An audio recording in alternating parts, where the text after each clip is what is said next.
Abraham மறுபடியும் ஒரு பெண்ணை மணந்தார். அவள் பெயர் கட்டூரா. இல்லறம் கண்டார். சிம்ரான், யோக்சான், மேதான், மிதியான், இஸ்பாக்கு, சூவா இவர்கள் ஆபிரகாமின் புதல்வர்கள். தந்தை தன் சொத்துக்களை ஈசாக்கிற்கு அளித்தார். மற்ற பிள்ளைகளை பரிசோடி கிழக்கு அனுப்பினார். 175 ஆண்டுகள் வாழ்ந்து முடித்தார். நிறைவுற்ற முதிர் வயதில் உயிர் நீத்தார். மக்வேலா குகையினில் அமைதி கொண்டார். ஈசாக்கும் இஸ்மயேலும் அடக்கம் செய்தார். சாராள் துயிலும் அதே இடத்தில் சேர்ந்தார். விசுவாசத்தின் தந்தை தன் ஓட்டத்தை முடித்தார்.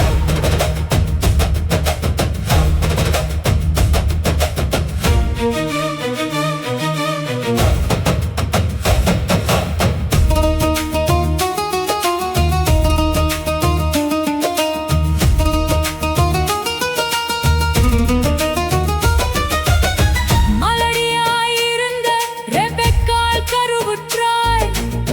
ஆண்டவர் அருளால் கருவை தாங்கினாள்.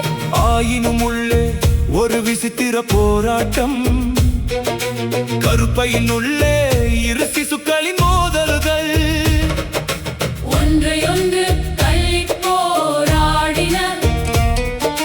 வலியில் துடித்த ரெபெக்காள் கேட்டாள், ஆண்டவரே, ஏன் இந்த தடுமாற்றம்?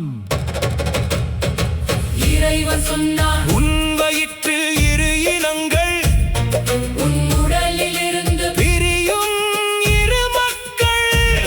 ஒருவர் மற்றவரை விட வலிமை கொள்வார். மூத்தவன் இளையவனுக்கு பணிவிடை செய்வார்.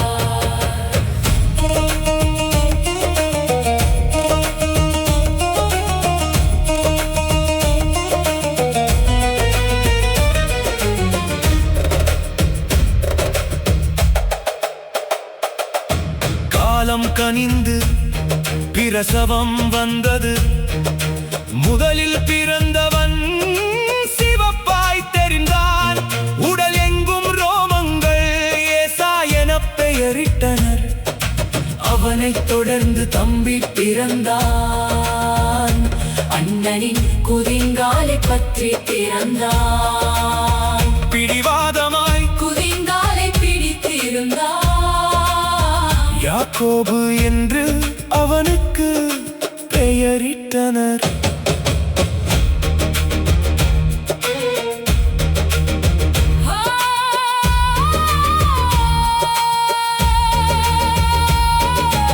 ஏசா வேட்டையாடி கலைத்து வந்தான். அந்த சிவப்பு கூளை எனக்குத்தா என்றான். யாக்கோபு கேட்டான், உன் உரிமையை எனக்கு கொடு. பசியினால் ஏசா தன் உரிமையை விற்றான். அற்பமான உணவிற்காக ஆசையை தொலைத்தான். இப்படித்தான் ஏசா தன் உரிமையை அலட்சியம் செய்தான். விசுவாசத்தின் பயணம் யாக்கோபுடன் தொடர்ந்தது. ஆண்டவர் சொன்ன வாக்குத்தத்தம் தலைமுறைகளை கடந்து நின்றது.